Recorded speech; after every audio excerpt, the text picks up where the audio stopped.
Hello, नमस्कार, वणक्कम, वंदे मातरम, जय हिंद दोस्तों। स्वागत है आप सभी का बहुत बहुत गॉगल गुरु ऑडियो बुक चैनल पर। आप सुन रहे हैं दौलत के खिलाड़ी एपिसोड नंबर 8। हाँ, मैं बोल रहा हूँ महेश चंद्र। महेश चंद्र की आवाज में व्याकुलता थी। मुझे पहचान लिया होगा, देवराज चौहान ने कड़क स्वर में कहा। पहचान लिया, पहचान लिया।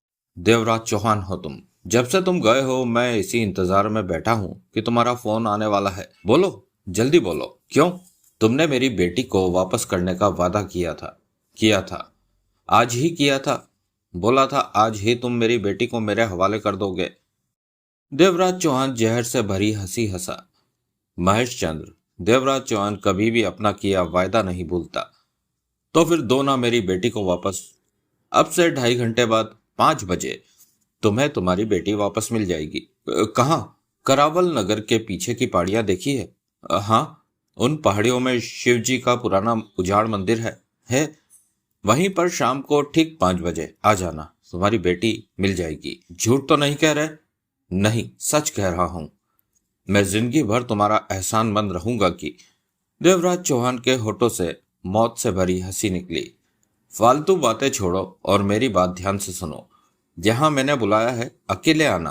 अगर अपने साथ फौज लाने की कोशिश की तो बेटी की लाश मिलेगी तुम्हें। नहीं, मैं अकेला ही आऊंगा। मेरी तरफ से बेशक पूरी बारात ले आना, परंतु पहले अपनी बेटी के बारे में सोच लेना कि उसे जिंदा देखना चाहते हो या मुर्दा। देवराज चौहान ने खतरनाक लहजे में कहा और रिसीवर रख दिया। तभी महादेव बोला, वह कोई चालाकी कर गया तो उसे कम ना समझो। ब्लैकमैन है वह। कोई चालाकी करेगा तो देख लेंगे। देवराज चौहान ने हाथ हिलाकर कहा, अगर समझदार होगा तो अकेला आएगा। वैसे थोड़ा बहुत इंतजाम तो हम भी करके चलेंगे। वह इस समय हारा हुआ घायल शेर है, कुछ भी कर सकता है। मैं महेश चंद्र के बारे में पूरी तरह सतर्क हूँ। कोई भी कच्चा खेल नहीं खेलूंगा। ब्लैकमैन से मैं हर प्रकार की आशा रखता हूँ। महादेव ने तसल्ली भरे अंदाज में सिर हिलाया। भूरेलाल देवराज चौहान को अर्चना के पास छोड़ गया। वह एक कमरे में बंद थी और घबराई हुई थी। उसके चेहरे की रौनक गायब थी। देवराज चौहान को वह भयपूर्ण निगाहों से देखती हुई पीछे हटती चली गई। डरो नहीं, मैं तुमसे सिर्फ चंद बातें करने आया हूं। देवराज चौहान शांत स्वर में बोला। अर्चना के होठ हिले, बोली कुछ भी नहीं। तुम जानती हो पहले तुम किसकी कैद में थी? देवराज चौहान ने पूछा। ब्लैकमैन की। उसके गले से सूखा सा स्वर निकला। देवराज चौहान के होठों पर मुस्कान आ गई। क्यों?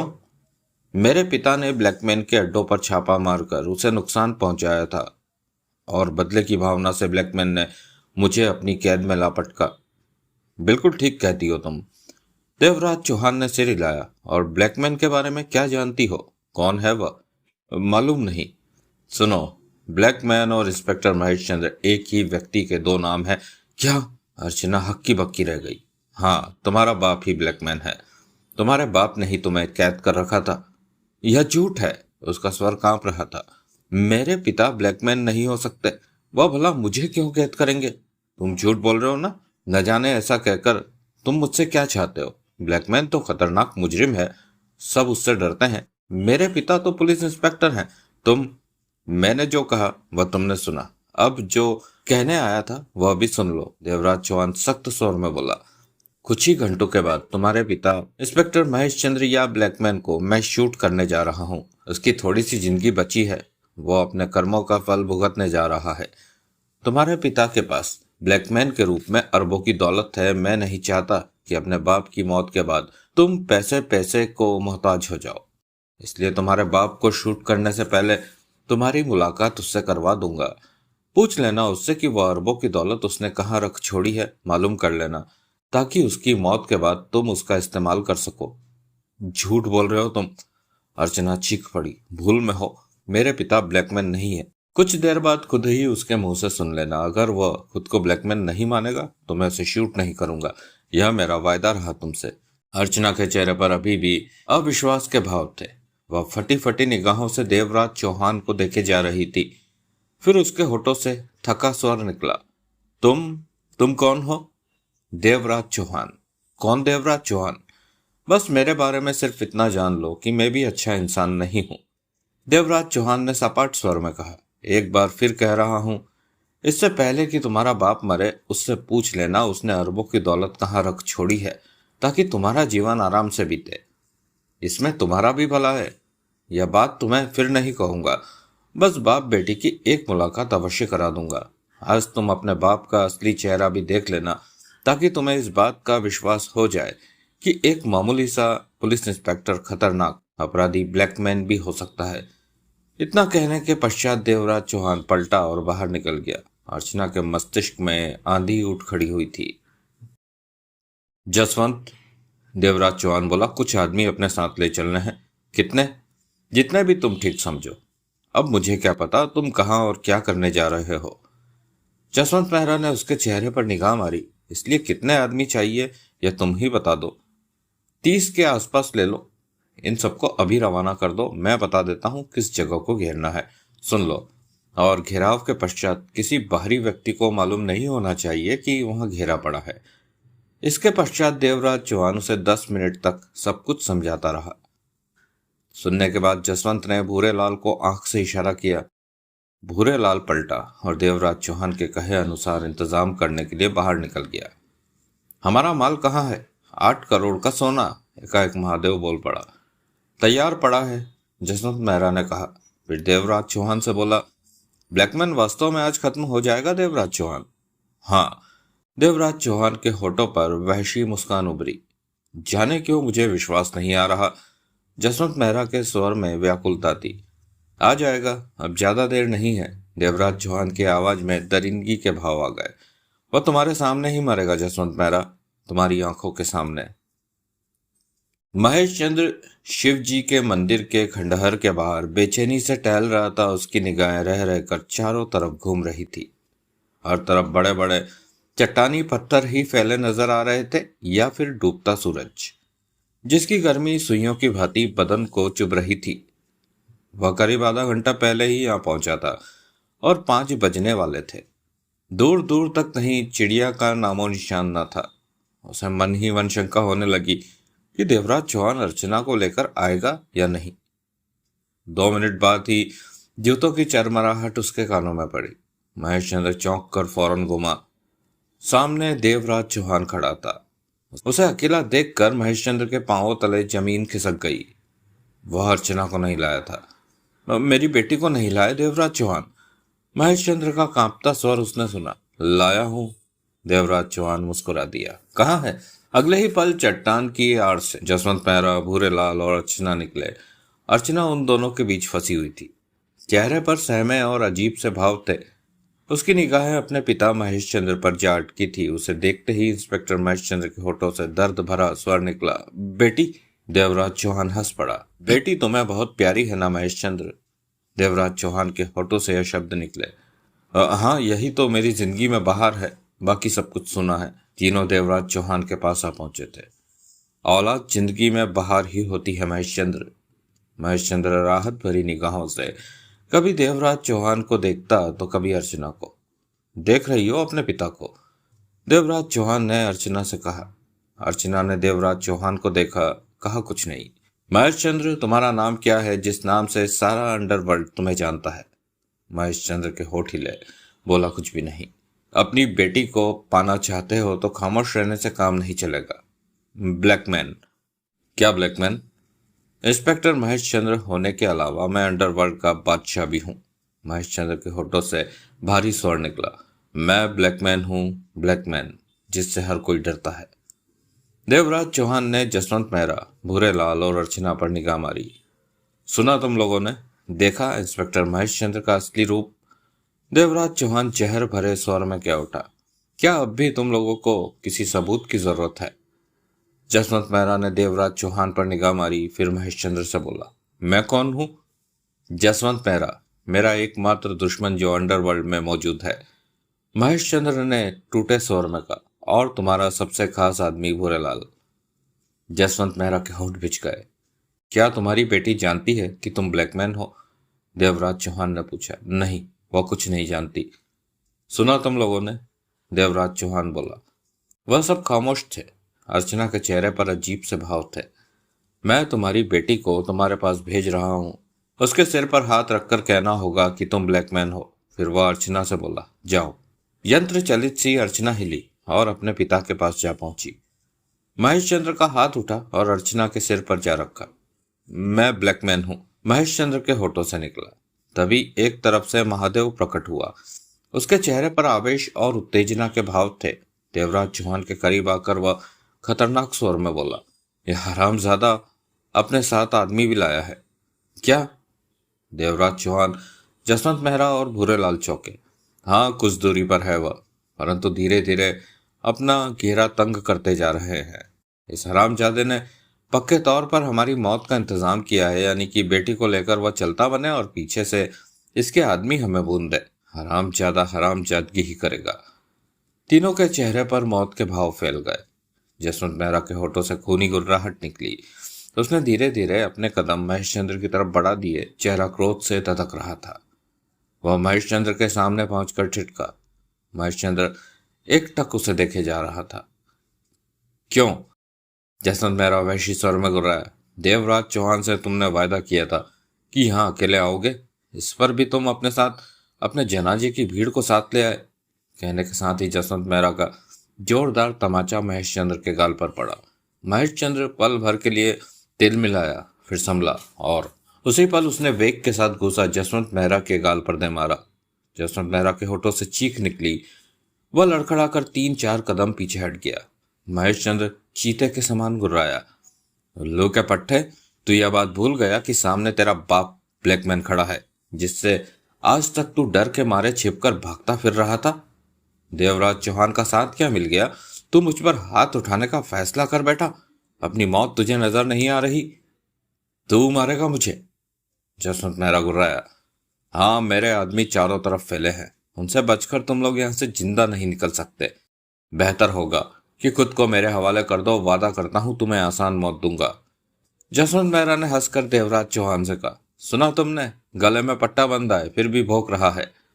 देवराज चौहान ने पास खड़े भूरेलाल से कुछ कहा। भूरेलाल 2 पलों में ही निगाहों से ओझल हो गया। देवराज चौहान ने जेब से रिवॉल्वर निकाली और उनके पास आ पहुंचा। महेश चंद्र एकटक देवराज चौहान की आंखों में झांक रहा था। देवराज चौहान की आंखों में सर्द भाव थे। अर्चना हक्की बक्की 2 कदम दूर खड़ी थी। महेश चंद्र, मैंने तुमसे वायदा किया था कि आज की तारीख में तुझे तेरी बेटी सौंप दूंगा और मैंने अपना वायदा पूरा भी कर दिखाया। देवराज चौहान मौत के स्वर में बोला। रिवॉल्वर जेब में रख लो देवराज चौहान। महेश चंद्र फुफकार उठा। यहाँ चारों तरफ मेरे आदमी फैले हैं। मेरी मर्जी के बगैर तुम यहाँ से जिंदा बचकर नहीं जा सकते। मैंने देवराज चौहान उसकी बात पर ध्यान न देकर बोला, मैंने तुम्हारी बेटी लौटाने का वायदा किया था, वह लौटा दी, लेकिन मैंने तुम्हारी जान बख्शने का वादा नहीं किया था। तूने मुझे अपनी खतरनाक साजिश में फंसाया, मेरी मौत का सामान इकट्ठा किया और अब तू हर कीमत पर मेरी जान लेना चाहता है, क्योंकि मैं तेरा राज, तेरी असलियत जान चुका हूं। तू नहीं बचेगा देवराज चौहान। तेरे साथ यहाँ जो भी आया है किसी कीमत पर नहीं बच सकेगा। मेरे आदमी तुम लोगों के शरीर को गोलियों से छलनी छलनी कर देंगे। बेहतर होगा कि अपनी रिवॉल्वर जेब में रख ले और मुझे यहाँ से अपनी बेटी के साथ जाने दो। जाते समय मैं अपने आदमियों से कह जाऊंगा कि वह तुम लोगों को कुछ ना कहे। महेश चंद्र भयानक स्वर में बोला। आदमी हमारे साथ भी है। देवराज चौहान कहर से भरी हंसी हंसा। क्या? हाँ, तेरे जैसे हरामी पर मैंने कभी विश्वास करना नहीं सीखा, इसीलिए यहाँ जसवंत मेहरा के 30-40 आदमी हथियारों के साथ मौजूद है। तेरा यह पासा भी पलट गया। महेश चंद्र का चेहरा फक्क पड़ गया। मैंने देवराज चौहान ने अपना रिवॉल्वर महेश चंद्र की ठोड़ी से सटा दिया। तुम्हें बेटी लौटा देने का वादा पूरा किया महेश चंद्र। हाँ हाँ, तुम पहले मेरी बात तो पूरी सुन ले महेश चंद्र उर्फ ब्लैकमैन।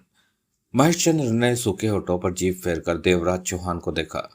मैंने तुमसे 2 वादे किए थे, एक तो तुम्हारी बेटी को सही सलामत वापस करना और दूसरा ब्लैकमैन को खत्म करना। यही 2 काम थे ना मेरे? महेश चंद्र ने कुछ नहीं कहा। इसमें से एक काम तो मैंने तुम्हारी बेटी वापस करके पूरा कर दिया है। तुम कहना क्या चाहते हो? महेश चंद्र ने खुद को संभाला। अब सिर्फ दूसरा काम बाकी रह गया है, देवराज चौहान ने कड़वे स्वर में कहा। बहुत कठिन है दूसरा काम करना देवराज चौहान। महेश चंद्र अब खुद को हालातों के मुताबिक संभालता जा रहा था। मेरे लिए कोई भी काम कठिन नहीं, देवराज चौहान को राया। महेश चंद्र ने सब पर निगाह मारी, फिर देवराज चौहान को देखने लगा। लेकिन आसान भी नहीं है। महेश ने एक एक शब्द चबाकर कहा।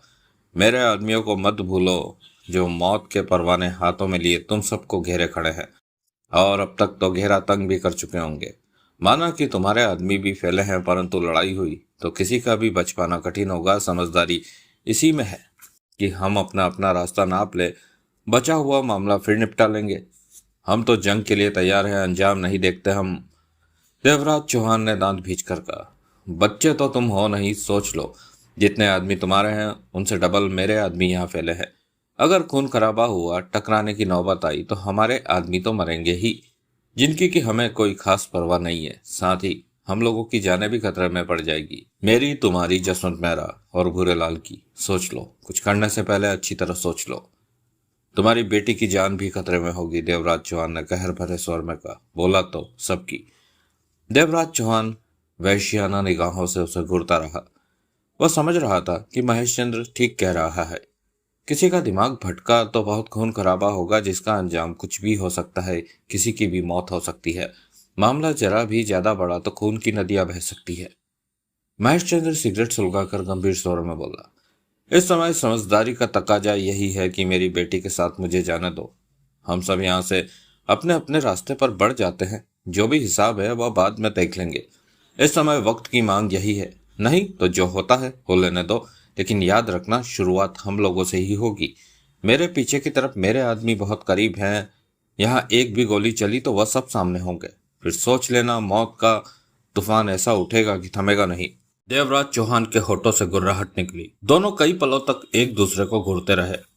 देवराज चौहान पलटा और कुछ दूर खड़े जसवंत मेहरा के पास जा पहुंचा। जसवंत मेहरा ने प्रश्न भरी निगाहों से उसे देखा। मामला नाजुक है, देवराज चौहान ने धीमे स्वर में कहा। क्यों? यहाँ तुम्हारे आदमी भी फैले हैं और महेश चंद्र के भी। अगर हम लोग पीछे नहीं हटे तो खून खराबा तगड़ा होगा, काफी तगड़ा। हम लोगों की जान भी खतरे में पड़ सकती है। मौत का तांडव शुरू हो जाएगा, और जाहिर है शुरुआत हमसे ही शुरू होगी। यह ठीक है कि महेश चंद्र उर्फ ब्लैकमैन नहीं बचेगा, परंतु गारंटी हमारी जिंदगी की भी नहीं रहेगी। इसलिए समझदारी इसी में है कि यह वक्त निकल जाने दे। महेश चंद्र की बेटी अर्चना हमारे हाथ से निकल चुकी है, उसे तो महेश चंद्र ही लेकर जाएगा, और हमें इस पर ऐतराज भी नहीं करना चाहिए। हमें उसकी बेटी का क्या करना है? हमारा वास्ता तो महेश चंद्र से है। जसवंत मेहरा ने दांत पीछे। महेश चंद्र ही ब्लैकमैन है, यह बात जाहिर हो चुकी है। अब यह हमारी निगाहों से छुप नहीं सकता। इस वक्त इसे जाने दें तो ठीक रहेगा। मामले का निपटारा बाद में भी कर लेंगे, देवराज चौहान ने स्पष्ट कहा। यह हमारे सामने है, इसे शूट करने में भला देर ही कितनी लगेगी? जरा भी नहीं, देवराज चौहान कड़वे स्वर में कह उठा। आधे मिनट में यह यहाँ मरा पड़ा होगा, लेकिन बाद में जो होगा उसकी तुम कल्पना नहीं कर रहे। बहुत मरेंगे, हो सकता है उन लोगों में हम भी हो। जसवंत मेहरा दांत पीस कर रह गया। मरे क्यों जा रहे हो? पास खड़ा महादेव गंभीर स्वर में बोल उठा। यह महेश चंद्र का ही नहीं, हमारे 8 करोड़ का भी सवाल है। पैसा हम तुमसे तभी तो लेंगे ना, जब ब्लैकमैन को खत्म कर देंगे। देवराज चौहान ठीक कह रहा है, इस समय कुछ करना बहुत बड़ा खतरा लेने के बराबर है। वास्तव में मौत का तांडव शुरू हो जाएगा। महेश चंद्र अब हमारी निगाहों से नहीं छिप सकता। देर सवेर में हम उसकी मुंडी मरोड़ कर ही रहेंगे। काम हमेशा समझदारी से करना चाहिए। जसवंत मेहरा ने खूंखार निगाहों से चंद कदम दूर खड़े भूरेलाल को देखा। भूरेलाल ने खामोशी से होले से सिर हिला दिया। जसवंत मेहरा ने खूनी निगाहों से सामने खड़े महेश चंद्र को देखा। दोनों की आंखें टकराई। दांत पीछे दोनों एक दूसरे को देखते रहे। हराम ज्यादा, 2 टके का इंस्पेक्टर, जसवंत मेहरा गला फाड़कर चीखा। महेश चंद्र खामोशी से खड़ा रहा। एक तरफ खड़ी अर्चना समझने और न समझने वाली निगाहों से बारी बारी सबको देखे जा रही थी। उसके चेहरे पर गुड़मुड़ से ढेर सारे भाव फैले थे। देवराज चौहान चंद कदम आगे बढ़ा और ठंडे स्वर में बोला। महेश चंद्र उर्फ ब्लैकमैन, तुम अपनी बेटी और अपने आदमियों के साथ यहाँ से जा सकते हो, परंतु याद रखना, हमारी मुलाकात जल्दी, बहुत जल्दी होगी। महेश चंद्र के होठों पर कहर भरी मुस्कान फैलती चली गई। महलनुमा बहुत बड़ा बंगला था जहां महेश चंद्र अर्चना के साथ पहुंचा। असंख्य गनमैन वहां पर मौजूद थे। बहुत तगड़ा पहरा था। अर्चना हक्की बक्की थी, परंतु यहाँ का माजरा देखकर तो वह और भी हक्की बक्की रह गई थी। मुंह से कोई शब्द ना फूट रहा था। उस विशाल हॉल में खुद को और महेश चंद्र को अकेला पाते ही अर्चना फट पड़ी। मुझे आपसे नफरत है, वह चीखी। महेश चंद्र ने शांत भाव से सिगरेट सुलगाकर कश लिया। नफरत? हाँ हाँ, नफरत। क्योंकि आप ब्लैकमैन हैं, खतरनाक अपराधी हैं। ऐसा अपराधी मेरा पिता नहीं हो सकता। मैं उसे अपना पिता नहीं मानती। मुझे जाने दीजिए, मैं आपके साथ नहीं रह सकती अब। अर्चना क्रोध के कारण थर थर कांप रही थी। आप जैसे लोगों से मैं सख्त नफरत करती हूँ। महेश चंद्र आगे बढ़ा और कुर्सी पर जा बैठा। दिन में पुलिस की वर्दी पहनते हैं, कानून और इंसाफ की दुहाई देते हैं, रात होते ही संगीन अपराधी बन जाते हैं। रात को अपने ही किए अपराध की तफ्तीश दिन में आप करते हैं। वाह, ऐसे बुरे इंसान हैं आप। मैं जा रही हूं। अब आप जैसे इंसान के साथ तो मैं एक पल भी नहीं रख सकती। शर्म आती है मुझे आपको अपना पिता कहते हुए। महेश चंद्र ने बेहद शांत मुद्रा में सिर हिलाया। बेटी, जाना चाहती हो तो जाओ, तुम्हें रोकूंगा नहीं, लेकिन जाने से पहले यह तो जान लो कि मैं अपराधी कैसे बना, क्यों बना। कोई खाम खा तो यह सब करने नहीं बैठ जाता। अर्चना दांत पीछे महेश चंद्र को देखती रही। एक वक्त ऐसा भी था कि मैं पुलिस की सादी नौकरी से खुश था, उससे मिलने वाली तनख्वाह से खुश था। इसके सिवाय मैंने कुछ सोचा नहीं था। मेरे सामने सिर्फ मेरा फर्ज और सिर्फ फर्ज था। महेश चंद्र धीमे किंतु स्थिर लहजे में कहे जा रहा था। लेकिन आज से 15 बरस पहले हुए एक हादसे ने मेरी जिंदगी पलट कर रख दी। तेरी माँ को एक बहुत बड़े बदमाश ने मार दिया क्योंकि उसकी मेरे साथ दुश्मनी हो गई थी। मैं उसका कुछ भी नहीं बिगाड़ सका, यह जानते हुए कि उसने मेरी पत्नी की हत्या की है। फिर कुछ दिन बाद मालूम हुआ कि उस बदमाश ने मेरी पत्नी की हत्या पुलिस वालों के कहने पर की है। उसे पुलिस वालों का साथ हासिल था। वह वह पुलिस वाले थे जो मुझसे जलते थे, मेरी कामयाबी से जलते थे। तब मुझे पुलिस वालों से, अपने ही डिपार्टमेंट से नफरत हो गई। जिस कानून की रक्षा करने पर मैं आमादा था, उसी कानून के रखवाले बदमाशों का सहारा लेकर मुझे तबाह करने पर तुले थे। उस वक्त मुझ में बदलाव आया। विद्रोह की भावना मेरे मन में घर कर गई और मैंने अपना पहला विद्रोही कदम उठाया। उन सब पुलिस वालों की एक एक करके हत्या कर दी, इस तरह कि किसी को मालूम ना हो सके। फिर उस बदमाश को मैंने मारा जिसने मेरी पत्नी की हत्या की थी। परंतु तब भी मेरा प्रतिशोध कम नहीं हुआ, बढ़ता ही जा रहा था। अपने प्रतिशोध को रोकने की भी चेष्टा नहीं की मैंने। अर्चना पीठ किए खड़ी महेश चंद्र के शब्दों को सुने जा रही थी। तब दिन में मैं पुलिस की वर्दी पहनता और रात में वर्दी उतार कर मैंने अपना एक खास ग्रुप बनाना शुरू कर दिया, जिस ग्रुप में बदमाश दादा भी थे। उस ग्रुप के साथ मिलकर मैं बड़े बड़े अपराध करने लगा। अपराध ऐसी जगह करता जहां दिन निकलने पर उन अपराधों की तफ्तीश भी मैं खुद ही कर सकूं। फिर मेरा दायरा बढ़ता चला गया। धीरे धीरे मैंने खुद को पीछे कर लिया और ग्रुप को आगे, जो मेरे इशारे पर काम करते थे। धीरे धीरे मेरे ग्रुप की दहशत शहर में बढ़ती चली गई। कानून और पुलिस इस मामले में कुछ भी ना कर पा रही थी। मैं आदमी इकट्ठे करता चला गया। 5 सालों में गुमनाम बनकर बहुत बड़े संगठन का संचालन करता बन गया। धीरे धीरे मैंने काम करने का सिस्टम बना लिया, ओहदेदार बना दिए। सारा काम बहुत ही सुचारू रूप से चलने लगा। 8 साल बीतने पर सशक्त संगठन बन चुका था मेरा। मुझे अपनी पत्नी की मौत का बदला लेना था, इसलिए पुलिस वालों के खिलाफ बड़े बड़े काम करता, उन्हें दबा कर रखता, उनकी हत्या करता। शहर के हर बदमाश को मैं अपने नीचे रखता। अपना उपनाम मैंने ब्लैकमैन रख लिया। अब कभी भी उनके सामने नहीं जाता था, सिर्फ फोन पर आदेश देता था। मैं एक बहुत बड़े संगठन का जन्मदाता बन गया था। ब्लैकमैन के नाम से हर कोई मुझसे खौफ खाता था, डरता था, और कोई भी नहीं जानता था कि मैं ब्लैकमैन हूँ। जो 2-4 लोग इस बात के वाकिफकार थे, उन्हें मैंने मरवा डाला था। ब्लैकमैन जनता और पुलिस के लिए हवा बन गया।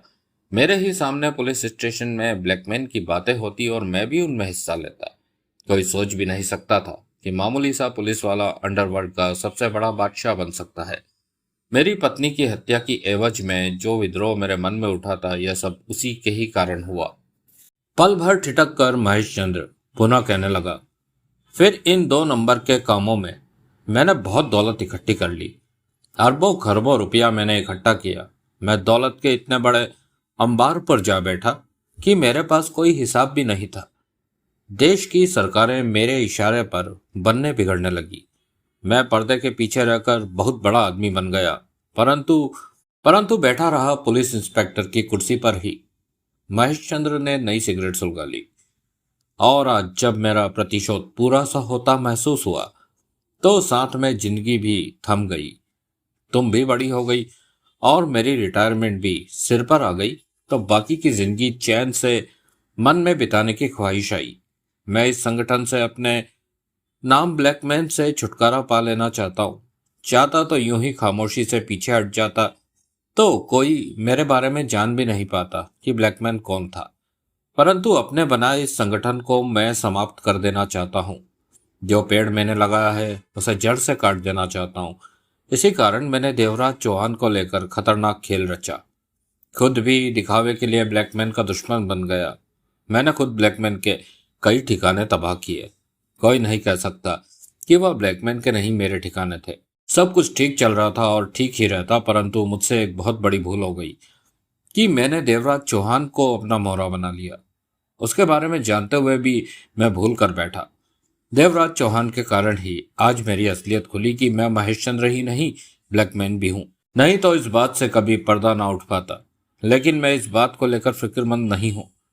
देवराज चौहान और जसवंत मेहरा को आसानी से मैं संभाल लूंगा। जब मैं बुरा था तो सब मुझे अच्छा समझते रहे, और आज जब मैंने बुरे से अच्छा बनना चाहा तो सबकी निगाहों में बुरा बन गया, अपनी बेटी की निगाहों में भी। अर्चना तड़प कर पलटी, मत कहिए मुझे अपनी बेटी। सब कुछ जानने के बाद भी तुम्हें अपने बाप पर जरा भी रहम नहीं आया। नहीं, आप शैतान हैं, ब्लैकमैन शैतान। अर्चना चीख उठी, मैं शैतान? हाँ हाँ, आप शैतान हैं। निर्दोषों की जान लेने वाले, उनके परिवारों को उजाड़ने वाले, मांगों का सिंदूर पोंछने वाले, दरिंदगी का जीता जागता सबूत हैं आप। अर्चना, चिल्लाइए नहीं पिताजी, मैं आपकी असलियत जान चुकी हूं, अब आप। अर्चना, महेश चंद्र थके स्वर में क्या उठा, मेरी बात समझने की चेष्टा करो, मेरे मन को पहचानो। मैं तुम्हारा वही पिता हूं जिसके पीछे तुम भागती रही, दौड़ती रही। मैं तुम्हें कंधे पर बिठाकर घुमाता था, तुम्हें झूला झुलाता था, कभी घोड़ा बनता था तो कभी कुछ। मैं तब आप मेरे पिता थे और आज ब्लैकमैन है, खतरनाक मुजरिम। महेश चंद्र के चेहरे पर जैसे एकाएक बुढ़ापा झलकने लगा। आज वही बाप पराया हो गया। हाँ, अर्चना ने दांत पीछे, आप बहुत दूर जा चुके हैं मुझसे, पराये हो गए हैं। मैं तेरा पिता नहीं रहा। नहीं, ब्लैकमैन जैसा इंसान हरगिज हरगिज मेरा पिता नहीं हो सकता। अर्चना पुनः चीखी। महेश चंद्र ने टूटे थके अंदाज में सिर हिलाया। मैं तुझे बचपन से पालता आ रहा हूं, तेरी सारी गलतियों को हमेशा माफ करता रहा, तेरे सिर पर हमेशा अपना हाथ रखता रहा, और तू मेरी एक गलती को भी नहीं भूल सकती। आपकी एक गलती लाखों गलतियों के बराबर है, इसे कभी भी माफ नहीं किया जा सकता। तमाम उम्र आप खून की होली खेलते रहे, लोगों की जान लेते रहे, परिवारों को उजाड़ते रहे, कत्ल करते रहे। किसी की जान लेना बहुत ही मामूली बात रही आपके लिए। अखबारों में मैं ब्लैकमैन के कारनामे पढ़ती थी और सोचती थी कि यह इंसान कितना बड़ा दरिंदा होगा, कैसा होगा यह। अब मुझे क्या पता था कि ब्लैकमैन और कोई नहीं, मेरा बाप है, जिसने मुझे अपनी जहरीली गोदी में खिलाया था, अपनी फुफकारें मेरे मुंह पर मारी थी। तो आज मैं जहरीला नाग बन गया। महेश चंद्र ने अजीब से स्वर में कहते हुए अर्चना को देखा। हाँ, महेश चंद्र ने सिगरेट का कश लेकर गंभीरता से सिर हिलाया। कई पलों तक उनके बीच खामोशी छाई रही। तो तुम अब यहां से जाना चाहती हो? महेश चंद्र का स्वर अब संयत था। हाँ, कहाँ जाओगी? कहीं भी, आपको इससे कोई मतलब नहीं होना चाहिए। अर्चना ने दांत भींचे, लेकिन आपका चेहरा मैं कानून और जनता के सामने बेनकाब करके जाऊंगी। चीख चीख कर मैं सबको बताऊंगी कि शहर का सबसे खतरनाक आदमी ब्लैकमैन आप हैं, ब्लैकमैन वहशी हत्यारे। महेश चंद्र कष्ट लेते हुए उठा और चहलकदमी करने लगा। तुम मेरी असलियत खोल दोगी? हाँ, इस शुभ काम में मैं देर नहीं लगाऊंगी। आपका असली चेहरा सबके सामने आना चाहिए। सबको बताऊंगी मैं ब्लैकमैन की बेटी हूं, अर्चना ने जहरीले स्वर में कहा। महेश चंद्र टिटका और अर्चना की आंखों में देखने लगा। तुम तो मेरी दुश्मन बनने वाली बात कर रही हो बेटी। आवाज स्थिर थी। आप जैसे इंसान को मैं बाप नहीं कह सकती, अर्चना ने नफरत भरे स्वर में कहा। पक्की बात? इसमें कच्ची बात कहां से आ गई? अर्चना ने पूर्ववत लहजे में कहा। यहां से जाते ही मैं एक एक को बताऊंगी कि ब्लैकमैन और कोई नहीं, मेरा बाप इंस्पेक्टर महेश चंद्र है। सोच लो अर्चना, मैं तुम्हारे लिए भी ब्लैकमैन बन सकता हूं। यही कसर बाकी रह गई है, अब वह भी पूरी कर लीजिए। मैं आपको रोकूंगी नहीं। स्वर में बेइंतहाई नफरत थी। महेश चंद्र ने चेहरे के भाव बदले। यह तुम्हारा आखिरी फैसला है बेटी? खबरदार जो मुझे अपनी बेटी कहा। अर्चना गला फाड़कर चीखी। मैंने पूछा है, यह तुम्हारा आखिरी फैसला है? महेश चंद्र का स्वर अब कठोर था। बिल्कुल आखिरी। मैं पुलिस वाला बाद में हूं, आज अपराधी पहले हूं। और अपराधी सबसे पहले अपनी जान बचाता है। दुश्मन चाहे घर का हो या बाहर का, इससे कोई फर्क नहीं पड़ता। आप मुझे धमका रहे हैं? हाँ। महेश चंद्र का लहजा पूरी तरह बदल चुका था। अर्चना भी महेश चंद्र की ही बेटी थी, उसके शरीर में उसका ही खून दौड़ रहा था। महेश चंद्र के शब्दों को सुनते ही अर्चना का चेहरा धधक उठा। तो आप अपनी धमकी पूरी कीजिए, वह गुर्राई। तुम मेरी बेटी हो, मैं तुम्हारे साथ सख्ती। मैं आपकी बेटी नहीं हूं, समझे आप? महेश चंद्र ने अर्चना की आंखों में झांका। वहां उसे दो ही इरादे नजर आए। महेश चंद्र की आंखों में ज्वालामुखी भड़क उठा। वह ब्लैकमैन बन गया। आगे बढ़कर उसने दीवार पर लगा बटन दबाया। जवाब में दो खतरनाक नजर आने वाले गनमैन भीतर आ गए। महेश चंद्र ने खूंखार नजरों से अर्चना की आंखों में झांका। अभी भी सोच लो, वक्त बाकी है। बीता वक्त लौट कर नहीं आया करता अर्चना। अर्चना ने दांत किटकिटाए। आप जो करना चाहते हैं कीजिए। मैं भी देखना चाहती हूँ एक बाप अपनी हद से कितना गिरता है। खतरनाक चेहरे के साथ वहशी बना महेश चंद्र अपने दोनों आदमियों से बोला। यह हमारी बेटी है अर्चना, सुन रहे हो ना तुम लोग? महेश चंद्र गुर्राया। Yes sir. इसे बहुत ही हिफाजत के साथ कैद में रखा जाए। अब इसकी सोच सही ठिकाने पर आ जाएगी, तब हम इसे आजाद करेंगे। कैद में इसके आसपास सख्त पहरा होना चाहिए।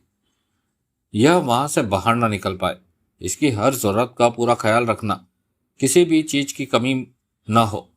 लेकिन यह यहाँ पर खतरनाक कैदी की हैसियत से रहेगी, समझे? यस सर, दोनों ने सतर्क स्वर में कहा। हमारे अलावा इससे कोई भी नहीं मिल सकेगा, और हम भी तब मिलेंगे जब यह मिलने की इच्छा व्यक्त करे। समझ में आ रही है बात की नहीं? Yes sir. ले जाओ इसे, महेश चंद्र गुर्राया। अर्चना के चेहरे पर नफरत ही नफरत फैली थी। बस एक यही कमी थी जो आपने पूरी कर दी, अर्चना ने थूकते हुए कहा। महेश चंद्र के चेहरे पर भूचाल के चिन्ह चमक उठे। जब तेरा दिमाग ठीक होगा तभी मैं तुझसे बात करूंगा, महेश चंद्र ने दांत भींचकर कहा। मेरा दिमाग बिल्कुल ठीक है ब्लैकमैन। अर्चना का स्वर बदल गया। तुम्हारा दिमाग ही खराब है। तब ब्लैकमैन के दोनों आदमियों ने अर्चना को दोनों बाहों से दबोच लिया था। ले जाओ इसे, महेश चंद्र ने हाथ हिलाते हुए वहशी स्वर में कहा। अगले ही पल वह दोनों अर्चना को लेकर वहां से बाहर थे। महेश चंद्र होठ पीछे सख्ती भरे अंदाज में घूमता रहा, टहलता रहा, सिगरेट के कष्ट लेता रहा। फिर आगे बढ़कर सिगरेट एश ट्रे में मसल दी। तत्पश्चात आगे बढ़कर उसने इंटरकॉम का रिसीवर उठाया। हेलो। Yes sir. दूसरी तरफ से आवाज आई। करण जी, अर्जेंट मीटिंग कॉल करो फौरन, अभी। Emergency sir? यस, अभी मीटिंग कॉल करो, हरी अप। Well sir. यह बहुत बड़ा हॉल था। पूरे हॉल में तीव्र रोशनी फैली हुई थी, परंतु एक तरफ छोटा सा स्टेज था जहां पर तीव्र रोशनी के बावजूद भी अंधेरा था। मध्यम सा गोलाकार प्रकाश एक दीवार पर पड़ रहा था, जिसके कारण वहां पर उस छोटे से स्टेज का आभास होता था। हैरत अंगेज माहौल था वहां। उस रोशनी से भरे हॉल में करीब 30 व्यक्ति बैठे नजर आ रहे थे। हर किसी के चेहरे पर सवालिया निशान थे, परंतु वह खामोश थे। कोई किसी से बात नहीं कर रहा था। तभी इस जगह पर वातावरण में हल्का सा संगीत गूंज उठा। उस संगीत के गूंजते ही वहां बैठा हर शख्स सतर्क नजर आने लगा। मौत का सा पैना सन्नाटा वहां पर व्याप्त था। आधे मिनट बाद मध्यम सा बजता संगीत बंद हो गया। यह ब्लैकमैन के आगमन का सूचक था। सिर से पांव तक लिपटी मानव आकृति नजर आई, जो कि बिल्कुल स्थिर खड़ी थी, शांत, निश्चल। नकाब में से उसकी आंखें झांक रही थी। और फिर अगले ही पल दायरे में खड़ी मानवाकृति ने आशीर्वाद की मुद्रा में हाथ ऊपर उठाया। इसके साथ ही दायरे का प्रकाश वहां से गुल हो गया। यह ब्लैकमैन के रूप में महेश चंद्र था। प्रकाश गुल होते ही महेश चंद्र वहां से हटा और बीचों बीच पड़ी कुर्सी पर आ बैठा। सामने कुर्सियों पर बैठे व्यक्ति तीव्र रोशनी में जगमगा रहे थे, जबकि वह पूर्णतः अंधेरे में था। महेश चंद्र ने भरपूर निगाह वहां बैठे व्यक्तियों पर डाली। वह सब व्यक्ति उसके संगठन के महत्वपूर्ण ओहदेदार और जिम्मेदार व्यक्ति थे। फिर उसने शांत स्वर में कहना आरंभ किया। स्टेज पर लटक रहे छोटे से माइक से उसकी आवाज पूरे हॉल में मध्यम सी गूंजने लगी थी। साथियों, यह मीटिंग अचानक बुलाई गई। इसके पीछे बहुत बड़ा कारण है। बीते दिनों के हादसे और हालातों के बारे में तो आप सबको अच्छी तरह पता होगा। हमारी बरसों की मेहनत को, जमे जमाए संगठन की जड़ों को तोड़ने पर आमादा है कुछ लोग, जिनमें प्रमुख है देवराज चौहान और जसवंत मेहरा। पल भर की चुप्पी मिलते ही एक ओहदेदार खड़ा हुआ और बोला, गुस्ताखी माफ करें जनाब, मेरे ख्याल में आपने गलत नामों का इस्तेमाल किया है। खुलकर कहो जीवनदास। महेश चंद्र की आवाज गूंजी। जनाब, आपने देवराज चौहान और जसवंत मेहरा का नाम लिया है, जबकि मौजूदा वक्त में हमारे खास दुश्मन देवराज चौहान और इंस्पेक्टर महेश चंद्र है, जसवंत मेहरा नहीं। जसवंत मेहरा क्यों नहीं? उससे तो हमारी बरसों पुरानी दुश्मनी है, जबकि बात हम ताजा हालातों की कर रहे हैं। बैठ जाओ, हमारी बात पूरी सुन लो, तो तुम्हें तुम्हारे प्रश्नों का जवाब मिल जाएगा। जीवनदास बैठ गया तो महेश चंद्र ने गंभीर स्वर में पुनः कहना आरंभ किया। इंस्पेक्टर महेश चंद्र को तो हम अहमियत ही नहीं देते, क्योंकि वह पुलिस वाला है। जब भी चाहेंगे उसे चींटी की तरह मसल देंगे। वैसे भी उसकी बेटी हमारे कब्जे में है और वह इंस्पेक्टर इन दिनों अपनी बेटी को तलाश करने में व्यस्त है। यह बात तो आप लोग सोच ही सकते हैं कि वह बेटी को तलाश कर सकता है कि नहीं। अपनी बेटी के कारण महेश चंद्र के हाथ पांव बंध चुके हैं। अब तो वह अपने किए पर पछता रहा होगा। इसके बारे में हमें परवाह करने की जरूरत नहीं। हमें अपना ध्यान बड़े मगरमच्छों की तरफ लगाना चाहिए, देवराज चौहान और जसवंत मेहरा की तरफ। पल भर की खामोशी के बाद महेश चंद्र ने पुनः कहना शुरू किया। जसवंत मेहरा से हमारी पुरानी दुश्मनी है, यह बात हम सब जानते हैं, परंतु इन दिनों वह अपनी दुश्मनी को नए ढंग से हमारे संगठन के साथ निकाल रहा है। देवराज चौहान जसवंत मेहरा के दम पर ही उछल रहा है। जसवंत मेहरा की देवराज चौहान को पूरी सहायता हासिल है। अगर देवराज चौहान जसवंत मेहरा के आगे से हट जाए या जसवंत मेहरा उससे अपना हाथ खींच ले तो दोनों की शक्ति आधी ही रह जाएगी। फिर यह हमारे खिलाफ कोई ठोस कदम नहीं उठा सकेंगे। दोनों का मिलना हमारे लिए, संगठन के लिए खतरनाक है। फिर चुप्पी छाई रही। महेश चंद्र पुनः बोला, इन दिनों इन दोनों की जोड़ी तोड़ना बेहद ही आवश्यक है, नहीं तो कुछ भी हो सकता है। कोई कुछ ना बोला। हमें फौरन इनमें से एक की हत्या करना पड़ेगी, तभी हमारे लिए खतरा कुछ कम हो सकता है। कोई कुछ ना बोला। लेकिन कैसे? एक ओहदेदार बोल पड़ा। बरसों से हम जसवंत मेहरा का ठिकाना तलाश नहीं कर पा रहे। एक आध ठिकाना या उसके दो चार आदमी हमारी नजर में आते हैं तो हम उन्हें ही शूट करके बैठ जाते हैं। ठीक कह रहे हो तुम, महेश चंद्र की आवाज आई। ऐसा ही होता आ रहा है बरसों से, क्योंकि जसवंत मेहरा राह चलता छोटा मोटा बदमाश तो है नहीं जो कि फौरन हमारी गिरफ्त में आ जाएगा या फिर हम उसे उसके ठिकाने पर जाकर दबोच लेंगे। वह जसवंत मेहरा है, जिसकी ताकत हमसे किसी भी तरह कम नहीं। चूंकि हम सत्ता में हैं, इसलिए हमारी ताकत उससे थोड़ी ज्यादा हो जाती है। जसवंत मेहरा को ढूंढ पाना, उसे देख पाना आसान नहीं। उसके आदमी भी ठीक प्रकार से उसका ठिकाना नहीं जानते, सिवाय भूरेलाल के। और भूरेलाल अपनी हिफाजत जसवंत मेहरा से भी ज्यादा करता है।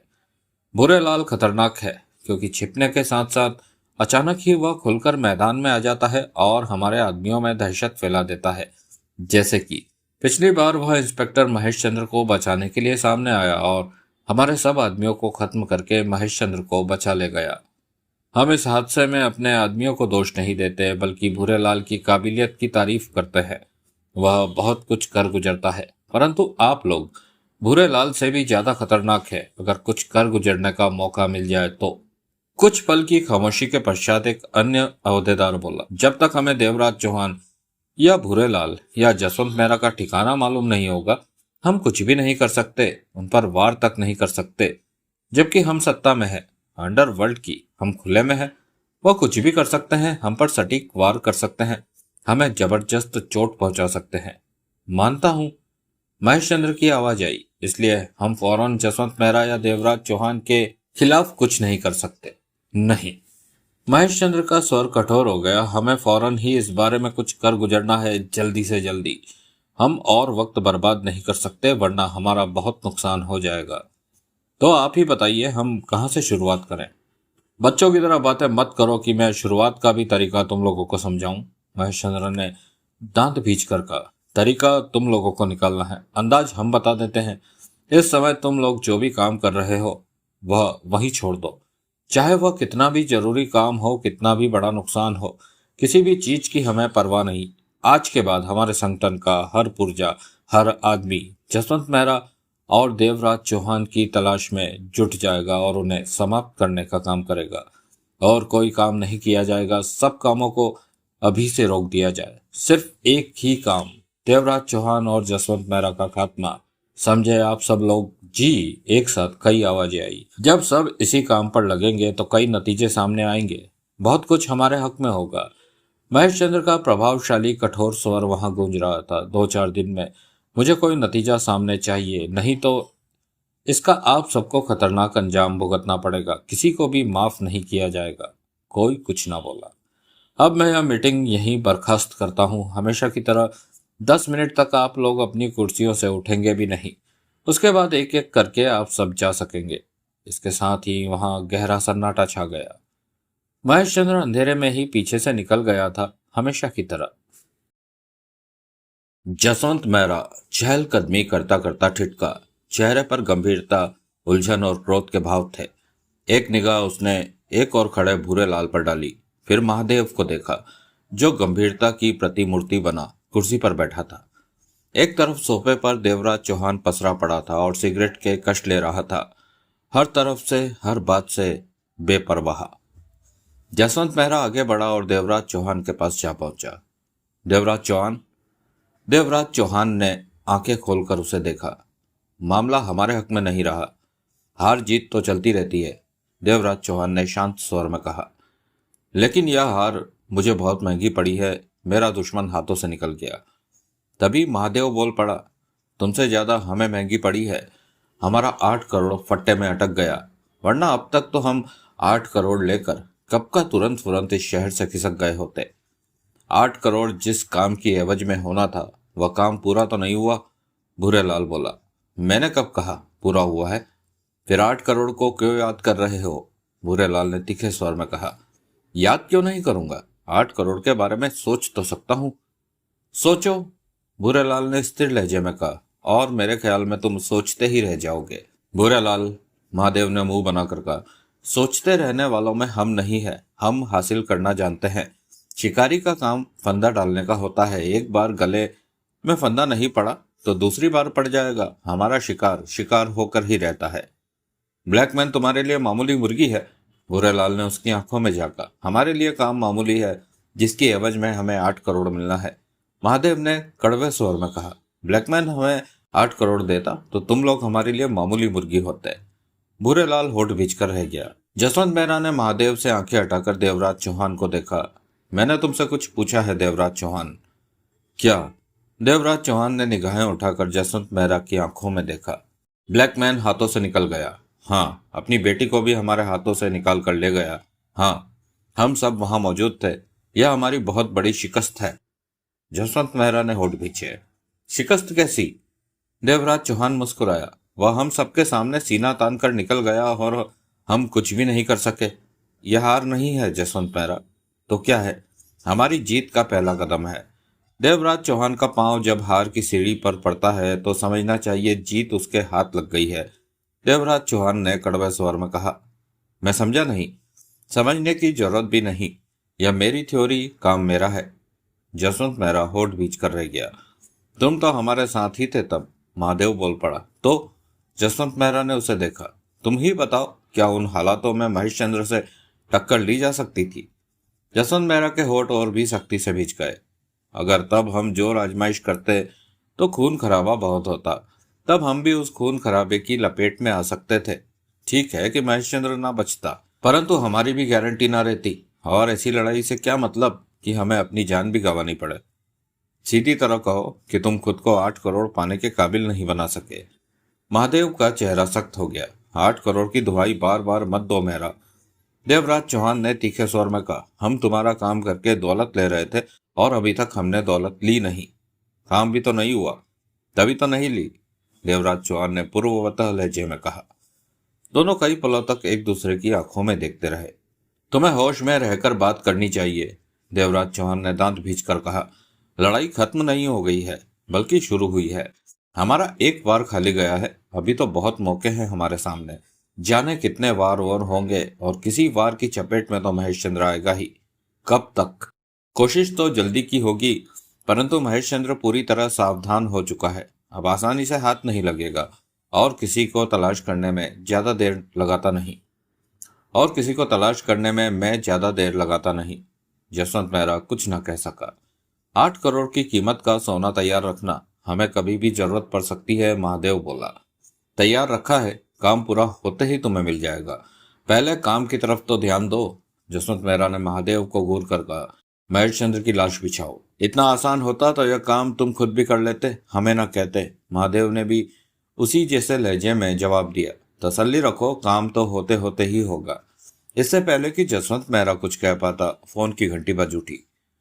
भूरेलाल ने आगे बढ़कर रिसीवर उठाया। हेलो, कौन?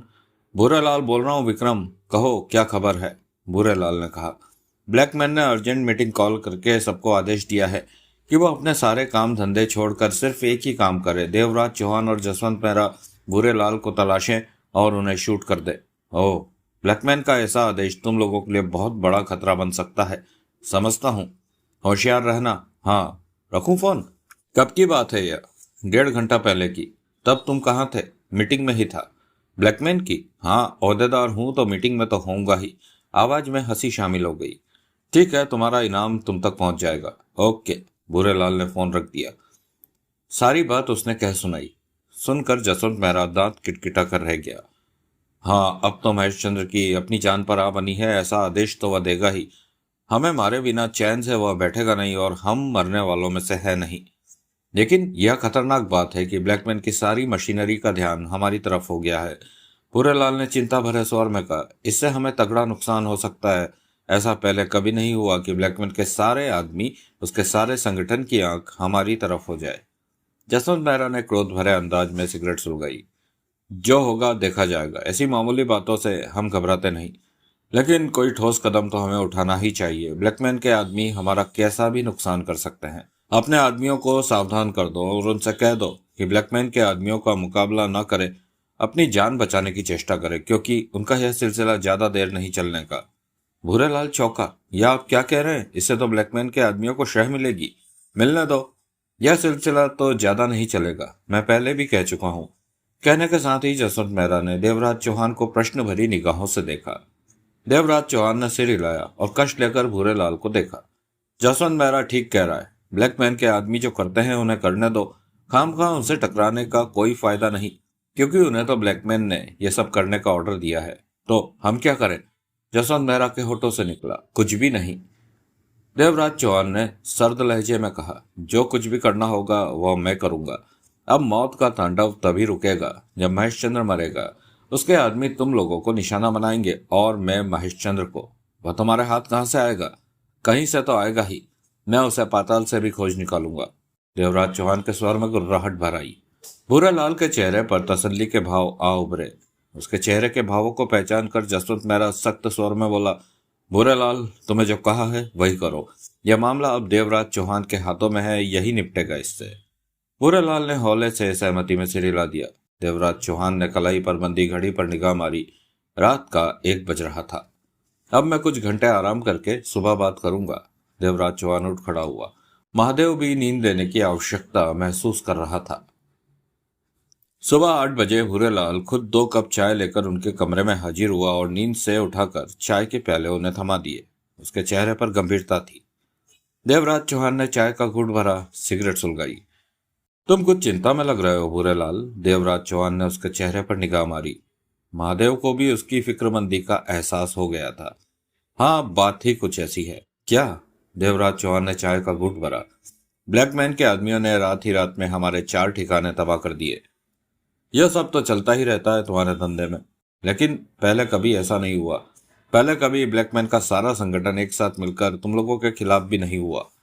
हमारे कई आदमी मारे गए, बचे वही जो भाग निकले। भूरेलाल बोला। अपने आदमियों से कह दो उन लोगों से टकराने की अपेक्षा बचकर निकल रहे। वह तो कह दिया है। देवराज चौहान ने सिर हिलाया, फिर कहा। और तुम इस मामले में क्या कर रहे हो? मैं? हाँ तुम। मैंने क्या करना है? भूरेलाल एकाएक समझा नहीं। देवराज चौहान ने कष्ट लिया, फिर धुआं बिखेर कर बोला। महेश चंद्र या उसकी बेटी के बारे में जानकारी पाने की चेष्टा की तुमने? ओह हाँ, यह काम तो हो रहा है, परंतु सफलता नहीं मिली, मिलेगी भी नहीं। महादेव बोल पड़ा। भूरेलाल उसे घूरने लगा। महेश चंद्र इतना बेवकूफ तो नहीं कि सड़क पर घूमने लगे, वह आराम से कहीं छिपा बैठा होगा। महादेव ने पुनः कहा, नजर रखो, देर सवेर में वह कहीं ना कहीं मिलेगा। और तब तक तुम बैठे रहोगे? भूरेलाल ने पुनः महादेव को घूरा। जसवंत नेहरा ने क्या हमें तनख्वाह पर रख लिया है, जो तुम्हारी तरह टांगों पर खड़े रहे? तुम। भूरेलाल ने दांत भींचकर कुछ कहना चाहा, तभी देवराज चौहान हाथ उठाकर बोला, भूरेलाल, तुम वही बात करो जो तुम्हारे मतलब की हो, हमारे बारे में ज्यादा न सोचो। देवराज चौहान के आगे भूरेलाल मुंह खोलने की हिम्मत न कर सका। यही सिलसिला चलता रहा तो ब्लैकमैन के आदमी हमें पूरी तरह तबाह करके रख देंगे। अगर हमने उनका मुकाबला नहीं किया तो वह दहाड़ते हुए और भी हमारे सिर पर सवार हो जाएंगे। भूरेलाल ने कहा, इन छोटी छोटी बातों की फिक्र ना करो, कुछ देर के लिए मुंह छिपाकर बैठ जाओ और आंखें खुली रखो। महेश चंद्र ज्यादा देर तक हमारे हाथों से बचा नहीं रह सकता। उसकी मौत की देर है कि उसके सारे आदमी, सारे ओहदेदार बिखर जाएंगे, ब्लैकमैन नाम की सारी ताकत खत्म हो जाएगी। भूरेलाल को बात जची, लेकिन यह सिलसिला ज्यादा लंबा चला तो जसवंत मेहरा के हक में अच्छा नहीं होगा।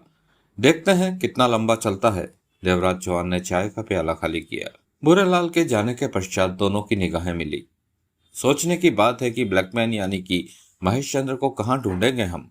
महादेव बोला, ढूंढ लेंगे, ऐसे आदमी ज्यादा देर टिक कर नहीं बैठ सकते, कोई ना कोई हरकत कर ही बैठते हैं। देवराज चौहान ने विचार मग्न स्वर में कहा, वैसे हमारे सामने एक ही आसान रास्ता है। वह क्या?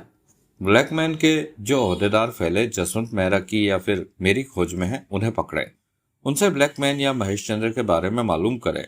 इस तरह हम उनकी संख्या भी कम कर देंगे और अपनी मंजिल की तरफ भी कदम बढ़ाते जाएंगे। देवराज चौहान ने कहा, विचार बुरा नहीं, हम खाली तो नहीं बैठ सकते, हमारे हाथ पांव तो चलते रहने चाहिए। महादेव ने सहमति में सिर हिलाया।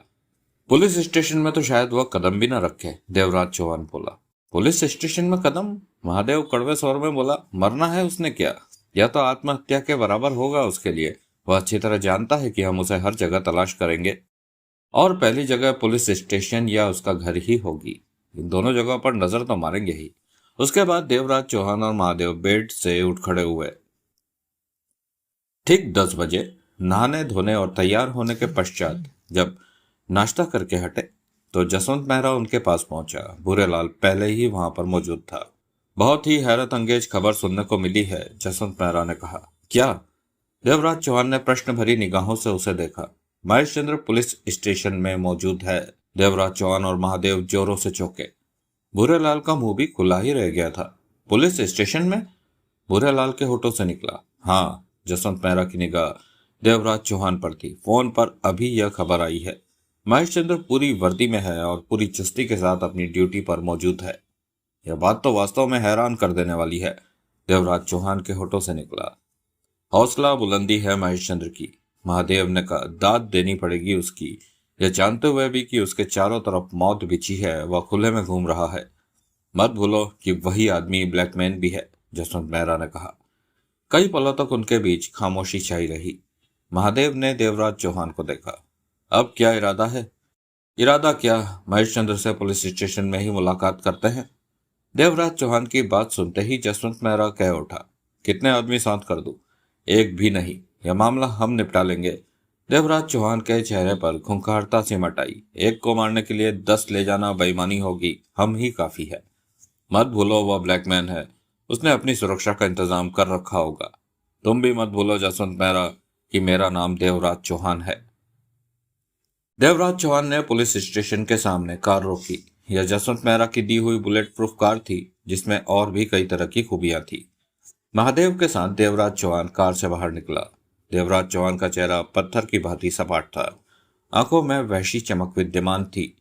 उसने भरपूर निगाह पुलिस स्टेशन के भीतरी हिस्से में डाली। वहां सामान्य हलचल थी, पुलिस वाले आ जा रहे थे। महादेव ने प्रश्न भरी निगाहों से देवराज चौहान को देखा। मैं भीतर जा रहा हूँ और मैं यहाँ हाथ सेकने आया हूँ, महादेव ने मुंह बनाकर कहा। तुम पुलिस स्टेशन के अहाते में पहुंचो, वहां सतर्क रहना। अगर भीतर कुछ गड़बड़ का एहसास हो तो तुम अपनी मर्जी के मुताबिक हरकत में आ सकते हो, देवराज चौहान ने कहा। महादेव ने फौरन सहमति में सिर हिलाया। बात ठीक थी। रिवॉल्वर है? देवराज चौहान ने पूछा। है, मैं चलता हूँ। महादेव कुछ कह पाता, देवराज चौहान आगे बढ़ता चला गया। देखते ही देखते वह पुलिस स्टेशन के भीतरी हिस्से में प्रवेश कर गया। भीतरी लोगों और पुलिस वालों की और भी ज्यादा हलचल थी। रिपोर्टिंग रूम में काफी भीड़ थी, शायद कोई मारपीट का मामला आया था। कुछ आगे जाने पर गैलरी के मोड़ पर ही थाने के इंचार्ज इंस्पेक्टर महेश चंद्र का कमरा था। देवराज चौहान उस कमरे से अभी चंद कदम दूरी पर था कि दरवाजा खुला और एक पुलिस वाला निकलकर आगे की तरफ बढ़ गया। इससे पहले दरवाजा बंद हो पाता, करीब पहुंचकर देवराज चौहान ने दरवाजा धकेला और भीतर प्रवेश कर गया। ऑफिस में सिर्फ महेश चंद्र बैठा था। बड़ी सी टेबल के पीछे कुर्सी पर बैठा फाइल के पन्ने चेक कर रहा था। देवराज चौहान ने पलटकर दरवाजे की सिटकनी चढ़ा दी। महेश चंद्र ने निगाहें उठाकर उसे देखा तो देखता ही रह गया। देवराज चौहान के चेहरे पर मौत से भरी मुस्कान फैली हुई थी। तुम? महेश चंद्र के होठों से निकला। हाँ, मैं, देवराज चौहान ने सर्द लहजे में कहा और कुर्सी पर जा बैठा। कई पलों तक वह एक दूसरे को मौत से भरी निगाहों से देखते रहे। दाद देना पड़ेगी तुम्हारी कि इतना कुछ होने के बाद भी खुले में आ गए, देवराज चौहान बोला। अभी तुमने मेरी हिम्मत देखी ही कहाँ है देवराज चौहान, यह तो शुरुआत है। नहीं, यह अंत है। भूल में हो। माना कि यह अंत है तो फिर अंत मेरी ही तरफ से होगा। कहने के साथ ही महेश चंद्र ने होल्स्टर से रिवॉल्वर निकालकर देवराज चौहान पर तान दी। उंगली ट्रिगर पर थी और होठ बिछे हुए। मुझ पर गोली चलाओगे? देवराज चौहान ने मौत से भरे स्वर में कहा। हर्जी क्या है? तुमने मेरी नींद हराम कर रखी है, मुझे बर्बाद करने पर तुले हो। वह तो तुम हो ही चुके हो, अब तुम्हारी जान लेना बाकी है महेश चंद्र। मैं गोली चलाने जा रहा हूं, तुम फायर करने की भूल मत कर बैठना, देवराज चौहान गुर्राया। तुम इसे भूल कहते हो, जबकि यह फख्र की बात होगी इंस्पेक्टर महेश चंद्र के लिए। रिटायरमेंट में सिर्फ चंद रोज ही बाकी हैं और जाते जाते मैंने देवराज चौहान जैसे खतरनाक मुजरिम को खत्म कर डाला। मेरा डिपार्टमेंट मुझे शाबाशी देगा, शायद चंद रोज के लिए तरक्की भी मिल जाए। तरक्की तो तुम्हें फायर करने से पहले ही मिल जाएगी महेश चंद्र। महेश चंद्र की आंखें सिकुड़ी। मेरे हाथ में थमे रिवॉल्वर की नाल तुम्हारी तरफ है। तुम तो फायर बाद में करोगे, पहले मेरा फायर होगा। तुम्हारी रिवॉल्वर? महेश चंद्र के होठों से निकला। हाँ, टेबल के नीचे झांक कर देख लो कि नाल का रुख किस तरफ है। कई पलों तक तो महेश चंद्र अपनी जगह से हिला तक नहीं। ठीक है, मान लेता हूं कि तुम्हारे हाथ में रिवॉल्वर है, लेकिन फायर करके जाओगे कहाँ? यहां से बाहर भी नहीं निकल सकोगे। सारा पुलिस स्टेशन सेकंडों में यहाँ होगा। फिक्र मत करो, यह देखना मेरा काम है, तुम्हारा नहीं। तुम तो तब मर चुके होंगे। महेश चंद्र के होठ भीज गए। और बाद में तुम्हारी बेटी को तलाश करके सबके सामने ला खड़ा करूंगा, तब वही बताएगी कि महेश चंद्र उसका बाप होने के साथ साथ ब्लैकमैन भी था, देवराज चौहान गुर्राया। महेश चंद्र होठों को चबा कर रह गया। ठीक है, करो फायर, लेकिन जिंदा तुम भी नहीं बचोगे। एक के बदले में 2 फायर करूंगा। देवराज चौहान ने फौरन महसूस किया कि वह ठीक कह रहा है। गोली खाकर भी वह 2 फायर कर सकता है, यानी कि जान जाएगी तो दोनों की जाएगी। पुलिस स्टेशन में आकर तुमने जिंदा दिली का सबूत दिया है। महेश चंद्र ने शब्द चबाए। मैं हूं ही जिंदा दिल, देवराज चौहान कहर भरे स्वर में कह उठा। दोनों एक दूसरे को घूरते रहे। तभी बाहर से दरवाजा खटखटाया गया। देवराज चौहान के चेहरे पर मौत के भाव उभरे। फैसले का वक्त आ गया है महेश चंद्र, अभी नहीं आया। बाहर कोई है? देवराज चौहान को देखते हुए महेश चंद्र ने ऊंचे स्वर में कहा। कौन है? मैं हूं सर, किशन लाल। मैं थोड़ी देर के बाद आना, इस समय मैं बिजी हूं, महेश चंद्र ने ऊंचे स्वर में कहा। जूतों की आहटें दरवाजे से दूर होती चली गई। अब बोलो, क्या इरादा है? महेश चंद्र गुर्राया। इस समय कुछ हुआ तो दोनों मरेंगे। हाँ, यही मैं तुम्हें समझाना चाहता हूँ, महेश चंद्र ने भीचे शब्दों में कहा। मेरे ख्याल में मुझे चले जाना चाहिए। मेरा भी यही ख्याल है। पुलिस स्टेशन के बाहर मैं इंतजार करूंगा तुम्हारे बाहर निकलने का। भरोसा रखो, मैं पीठ पर फायर नहीं करूंगा, महेश चंद्र कहर भरे स्वर में कह उठा। तुम जैसे इंसान पर मैं विश्वास नहीं कर सकता। फिर तो बात नहीं बनेगी। बन सकती है अगर तुम मुझ पर भरोसा करो तो। तुम अच्छी तरह जानते हो मैं झूठ नहीं बोलता। क्या चाहते हो? अपना रिवॉल्वर पीछे फेंक दो, मैं उठकर बाहर निकल जाता हूँ। झूठ भी तो बोल सकते हो तुम। मैं सिर्फ सच बोल रहा हूँ। पुलिस स्टेशन के बाहर ही तुम्हें शूट करूंगा। महेश चंद्र दांत भींचे उसे देखता रहा, फिर रिवॉल्वर कुर्सी के पीछे उछाल दी। देवराज चौहान के चेहरे पर जहरीली मुस्कान उभरी। वह उठ खड़ा हुआ। टेबल के पीछे छिपे हाथ सामने आए तो वह बिल्कुल खाली थे। महेश चंद्र चौंका। तुम्हारी रिवॉल्वर? अब तक मैंने उसे जेब से निकाला ही नहीं। महेश चंद्र ने उठकर रिवॉल्वर की तरफ लपकना चाहा। नहीं महेश चंद्र, गलती मत कर बैठना। तुम्हारा एक कदम भी आगे बढ़ा तो मैं रिवॉल्वर निकालकर तुम्हें शूट कर दूंगा। जहां हो वहीं खड़े रहो तो अच्छा है। महेश चंद्र वहीं जड़ होकर रह गया। बैठ जाओ। महेश चंद्र कुर्सी पर आ बैठा। अब उठना नहीं।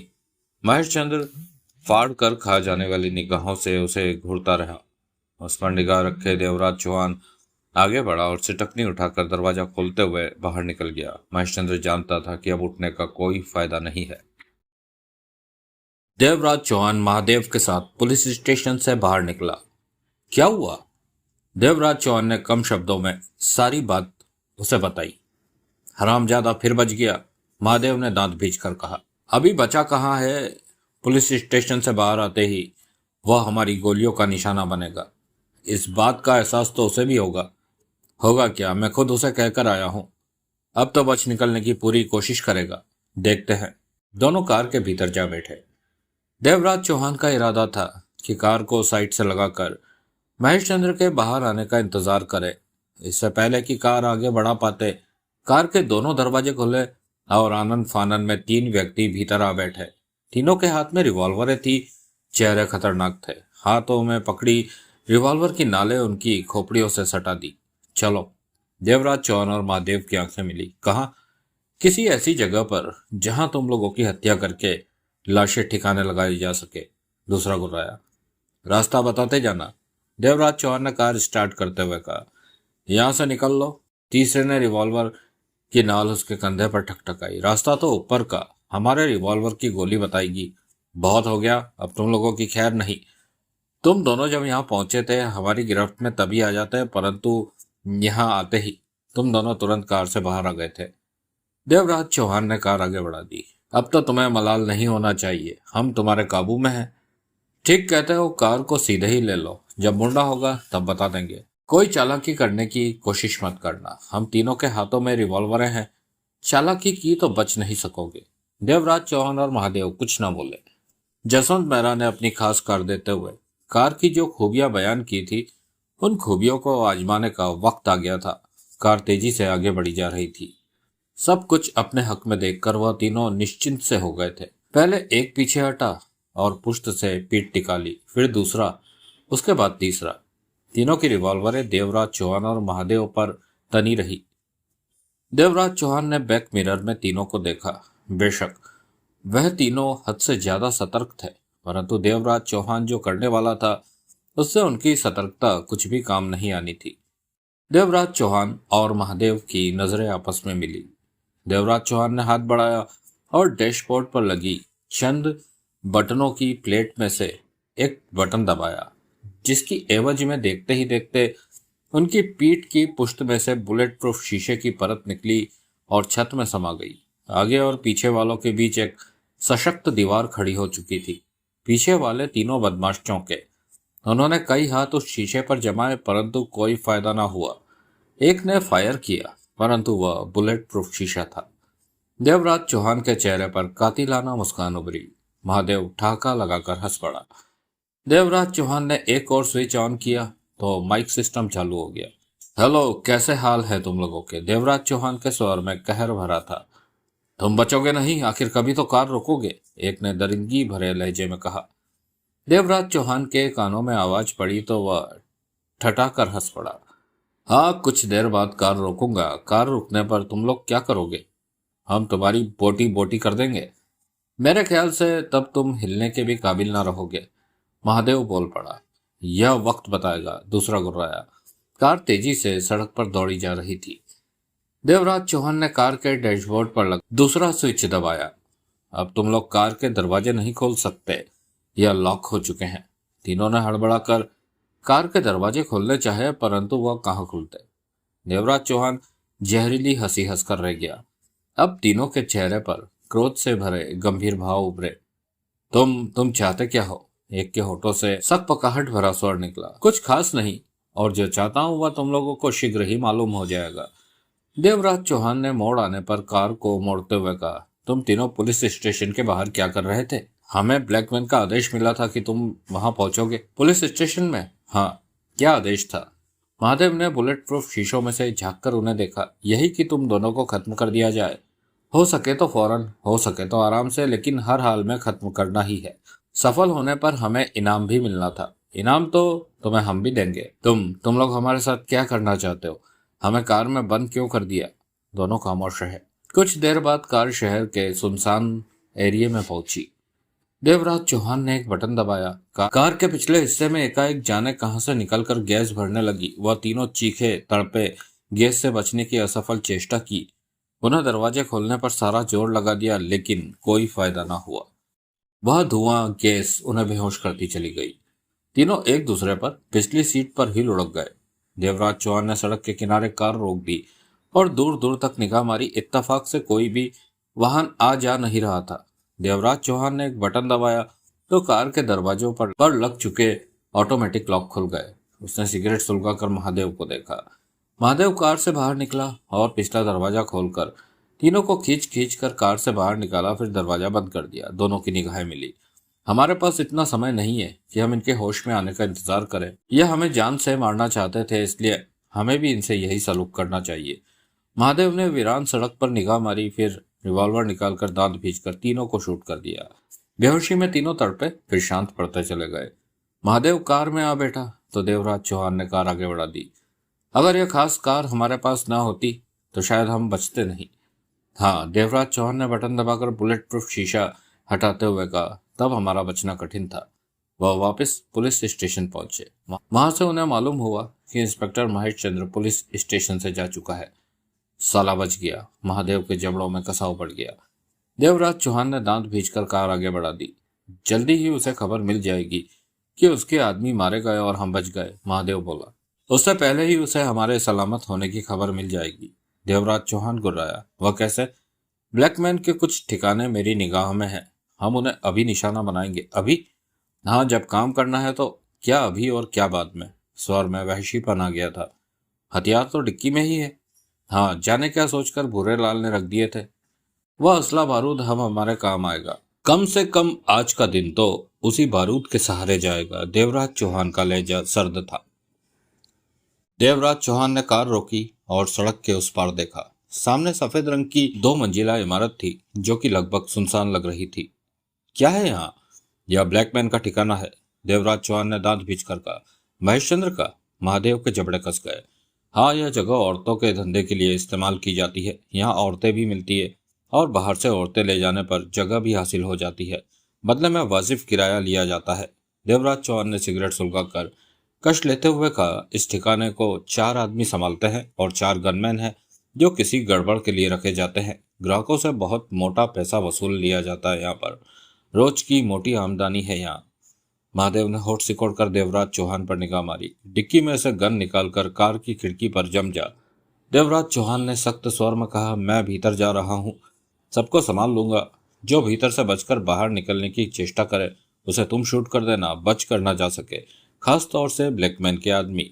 महादेव ने गंभीरता से सिर हिलाया। देवराज चौहान कार का दरवाजा खोलकर नीचे उतरा और कष्ट लेता हुआ सड़क पार करता हुआ 2 मंजिला सफेद इमारत की तरफ बढ़ता चला गया। दोपहर का 1 बज रहा था। महादेव कार से उतरकर डिक्की की तरफ बढ़ गया। देवराज चौहान ने कष्ट लेकर सिगरेट फेंकी और जेब में हाथ डालकर इमारत के भीतर प्रवेश कर गया। प्रवेश द्वार पर कोई भी ना था। भीतर बरामदा था। बरामदे तक पहुंचते एक आदमी के उसे दर्शन हुए। उसे देखते ही वह खुलकर मुस्कुराया और स्वागत भरे भाव से बोला, तशरीफ लाइए, आज तो बहुत गर्मी हो रही है। हाँ, देवराज चौहान मुस्कुराया। आइए।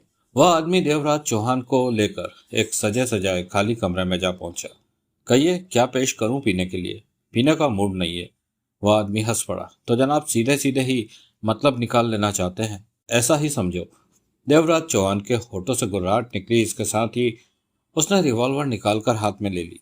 देवराज चौहान के हाथों में रिवॉल्वर थमी पाकर वह चौंका। यह क्या? मैं इसका इस्तेमाल करता हूँ, लेकिन यहाँ तो इसका इस्तेमाल नहीं होता। मैं इसका ही इस्तेमाल करता हूँ। हर चीज को 24 घंटे इस्तेमाल भी नहीं किया जाता, समझे? समझा क्या? यही कि अपना अपना अंदाज है काम करने का। मैं समझ गया कि तुम इसका इस्तेमाल करते हो। बहुत समझदार हो, देवराज चौहान ने वैशी स्वर में कहा। वह सफेद चेहरे से वहीं बैठा देवराज चौहान को देखता रहा। तुम चाहते क्या हो? आखिरकार उसके होठ हिले। अब आए हो मतलब की बात पर। देवराज चौहान ने रिवॉल्वर हिलाकर कहा, यहाँ कितने आदमी हैं? आदमी तो मैं उन आदमियों की बात नहीं कर रहा जो यहाँ मजा लेने के लिए मौजूद है। देवराज चौहान ने गुर्रा कर कहा, मैं उनकी बात कर रहा हूँ जो ब्लैकमैन के आदमी है, जैसे कि तुम ब्लैकमैन के बारे में क्या जानते हो? वह पुनः चौंका। सब कुछ जानता हूँ, मेरी बात का जवाब दो। 4 आदमी। बकवास मत करो। देवराज चौहान ने रिवॉल्वर उसकी तरफ तान दी। सच सच बोलो। मैं सच कह रहा हूँ, वह सूखे स्वर में बोला। सिर्फ 4 आदमी हैं यहाँ।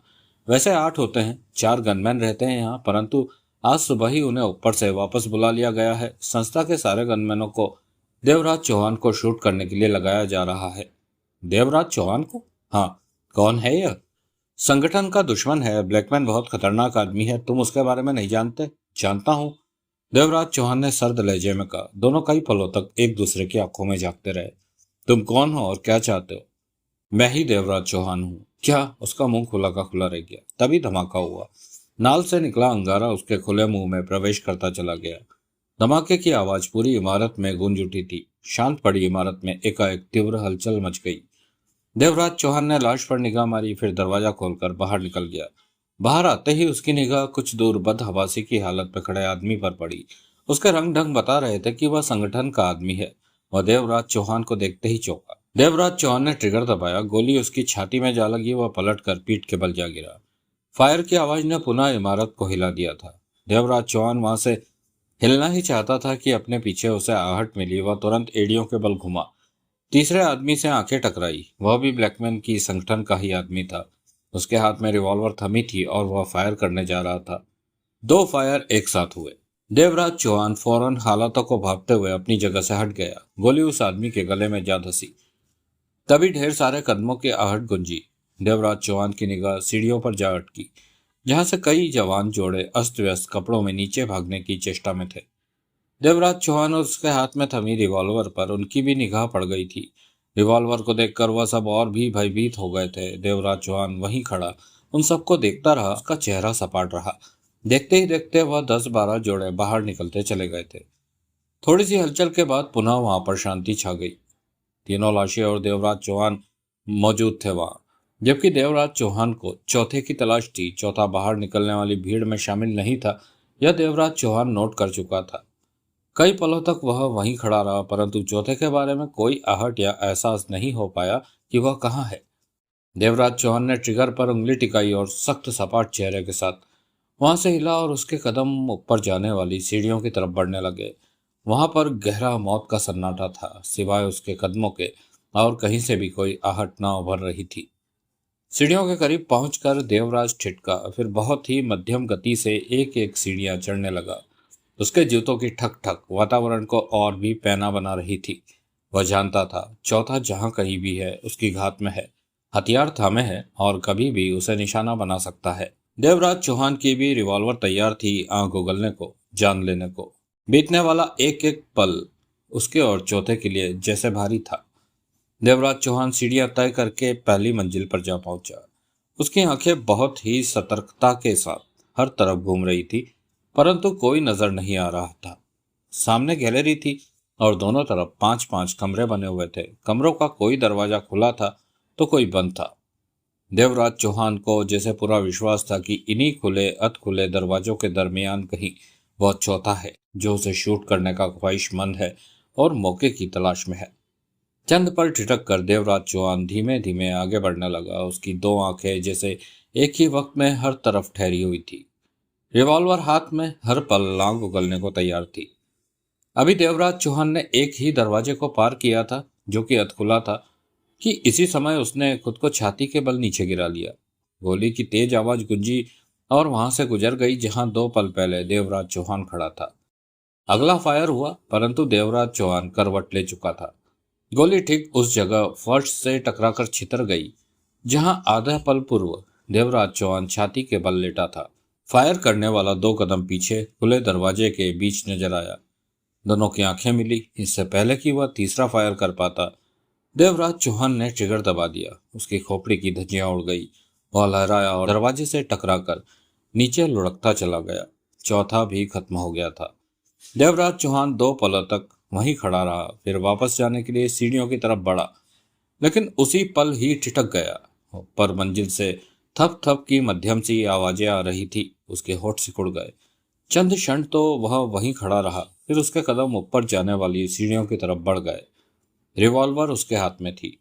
सीढ़ियां तय करके वह दूसरी मंजिल पर पहुंचा। सिवाय उसके कदमों की आहट के और कोई भी आहट नहीं गूंज रही थी। दूसरी मंजिल खाली थी। कुछ दरवाजे खुले हुए थे उसने भीतर झांक कर देखा, कमरे बिल्कुल खाली थे। देवराज चौहान कई पलों तक ठिठका सा खड़ा रहा। तभी पुनः धप धप की आवाज हुई। देवराज चौहान एड़ियों के बल घूमा। आवाज दाईं तरफ के बंद दरवाजे के पीछे से आई थी। रिवॉल्वर थामे देवराज चौहान आगे बढ़ा और नॉब घुमाकर दरवाजा खोलना चाहा, परंतु खुलते ही अटक गया। देवराज चौहान ने हल्के से दरवाजे पर जोर लगाया तो वह खुल गया। उसे लुढ़कनियां खाती 20-22 वर्ष की खूबसूरत युवती नजर आई, जिसके हाथों को पीछे करके नायलॉन की रस्सी से बांध रखा था। टांगे भी कसकर बांधी हुई थी। मुंह में कपड़ा ठूसा हुआ था, जिसके चक्कर में वह ना तो बोल पा रही थी, न ही चीख पा रही थी। देवराज चौहान ने सिर से पांव तक उसका निरीक्षण किया, फिर आगे बढ़कर मुंह में ठूस रखा कपड़ा बाहर निकाला तो वह हांफने लगी। निढाल सी लग रही थी वह। शुक्रिया, हाफती सी वह क्या उठी। देवराज चौहान ने जेब से माचिस निकाली और तीली जलाकर आंख से उसके हाथों और टांगों के गिर्द बंधी लिपटी रस्सी को जलाकर अलग किया। उसने अपने हाथ पांव सीधे किए। बंधे रहने के कारण उसका जो खून जम सा गया था, उसकी रवानगी के लिए वह हाथ पांव हिलाने लगी।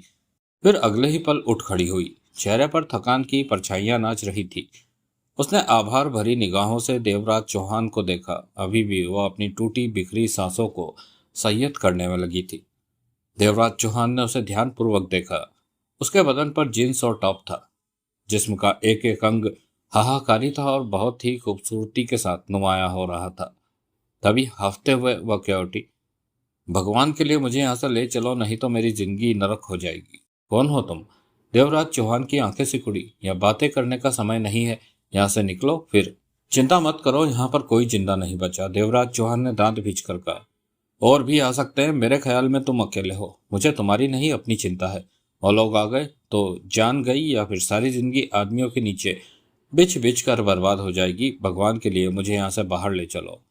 देवराज चौहान ने उसका मुआयना किया। वह हद से ज्यादा घबराई हुई थी और इस घबराहट में वह और भी ज्यादा खूबसूरत लग रही थी। तुम यहाँ की नहीं हो? देवराज चौहान ने पूछा।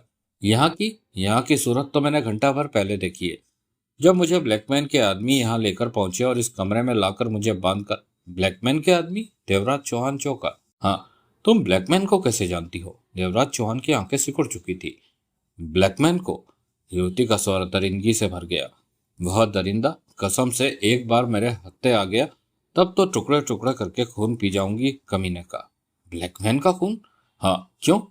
उसने तुम्हारी जायदाद अपने नाम लिखवा ली है। देवराज चौहान के दांत भिज गए।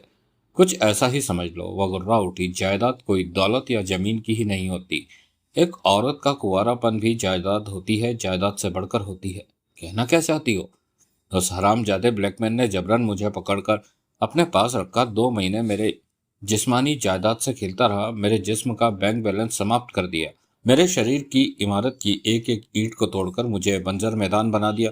और जब मैं उसके काबिल न रही तो अपने आदमियों के हवाले कर दिया, जो मुझे अपने इस वेश्यालय में छोड़ गए ताकि मैं उसके लिए नोट पैदा करने की मशीन बन सकूं। हरामजादा ब्लैकमैन। कहाँ रखा था ब्लैकमैन ने तुम्हें? देवराज चौहान ने पूछा। तुम सब बातें अभी पूछोगे क्या? वह आतंक से भरे स्वर में चीखी। पहले मुझे यहाँ से निकालो, बहुत डर लग रहा है मुझे यहाँ। वो लोग आ गए तो मैं बिल्कुल ही खत्म हो जाऊंगी। देवराज चौहान ने उसके डर का अनुमान लगाकर सिर हिलाया। आओ। देवराज चौहान उसे लेकर बाहर निकला। किसी प्रकार का कोई खतरा सामने न आया। इमारत के बाहर अवश्य चंद लोग इकट्ठा थे। देवराज चौहान को युवती के साथ आते देखकर महादेव ने गन एक तरफ रखी और कार स्टार्ट कर ली। देवराज चौहान और युवती के बैठते ही महादेव ने कार आगे बढ़ा दी। दोस्तों, इस बेहद हैरत अंगेज दिलचस्प कहानी को आप सुन रहे हैं गॉगल गुरु ऑडियो बुक पर। इसके अगले एपिसोड में शीघ्र ही मुलाकात होगी। तब तक के लिए जय हिंद, वंदे मातरम। अपना ध्यान रखिए दोस्तों। धन्यवाद।